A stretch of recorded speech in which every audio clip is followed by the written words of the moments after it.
This is Tom Fox. I'd like to welcome you to the newest addition to the Compliance Podcast Network, the Compliance Tip of the Day. This is the podcast where you bring you daily insights and practical advice on navigating the ever-evolving landscape of compliance requirements. Whether you're a seasoned compliance professional or just starting your journey, my aim in this podcast is to provide you with a bite-sized, actionable tip to help you stay on top of your compliance game. Join us as we explore the latest trends from the Department of Justice, share some best practices, demystify complex compliance issues to help keep your organization doing business ethically and in compliance, and at the end of the day, more profitably. Tune in daily for your dose of compliance wisdom. Let's make compliance a little less daunting, one tip at a time.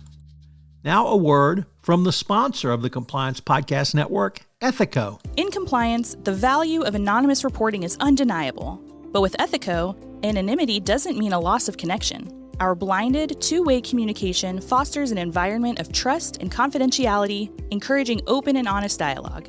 It's not just about receiving reports. It's about understanding the story behind each one, creating a culture of integrity and respect. Transform your approach to anonymous reporting with Ethico. Begin your journey at ethico.com/CPN, where you can book a demo, access an exclusive white paper by Tom Fox titled The ROI of Compliance, and utilize our free ROI calculator.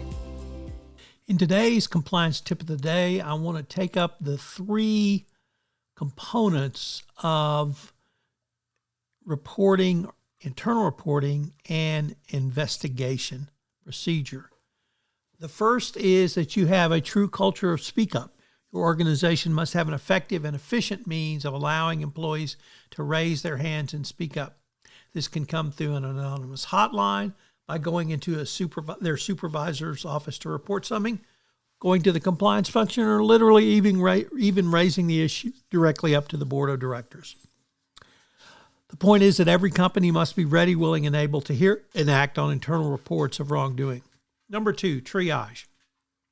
Given the number of ways about violations or potential violations that can be communicated to government regulators, having a robust triage system is an important way to separate the wheat from the chaff and bring the right number of resources to bear on a compliance issue.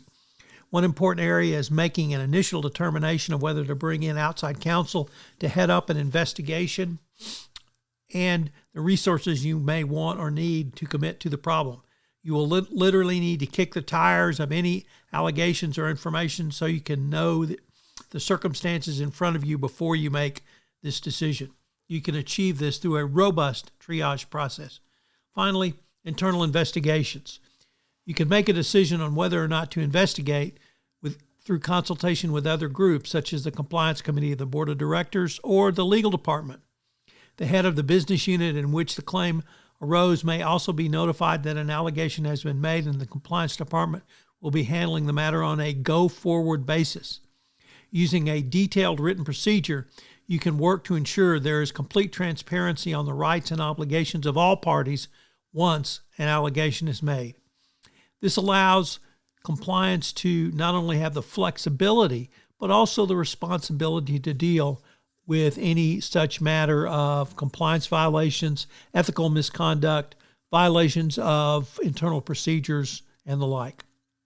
The compliance function can best assess and decide on how to manage the matter, whether it be remediation, whether it be referral to the board of directors for a discussion around self-disclosure, or something else.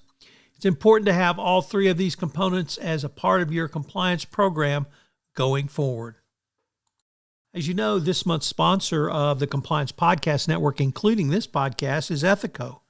Have you ever wondered about the ROI of your compliance program or had concerns with presenting budget proposals to your CFO? Well, I partnered with Ethico to write a white paper on the ROI of compliance and how you can think through compliance as an investment strategy. Ethico has put together a ROI calculator for you.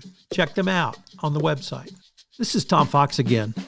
This new podcast, Compliance Tip of the Day, will appear daily. And frankly, it's one of the most requested topics for a podcast that I get on a regular basis. It's going to be short and sweet with one tip with some takeaways that you can utilize to implement into your compliance program. If you've got a question that you would like a tip on, please submit them through our website, and we will use them in an upcoming episode. The compliance tip of the day is a production of the award-winning Compliance Podcast Network.